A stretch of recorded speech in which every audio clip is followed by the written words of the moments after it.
Oh, dito ako sa Rodos ngayon. Sunday ngayon, kaya naisipan kong nag-ikot-ikot dito sa Old Town.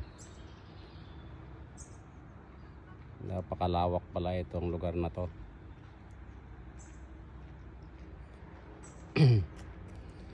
Ngayon ko lang na nakapasok ito, nakapaglakad dito. Kasi nung una doon lang sa harapan, pero ngayon subukan ko ngang ikutin kako para gusto kong malaman kung gaano kaluwag. Kaya nilakad ko mula sa Kwan, 3 kilometro na ito kung naglalakad, kaya huminto ako saglit para kunan ng kunting video yung mga tao na naglalakad sa baba.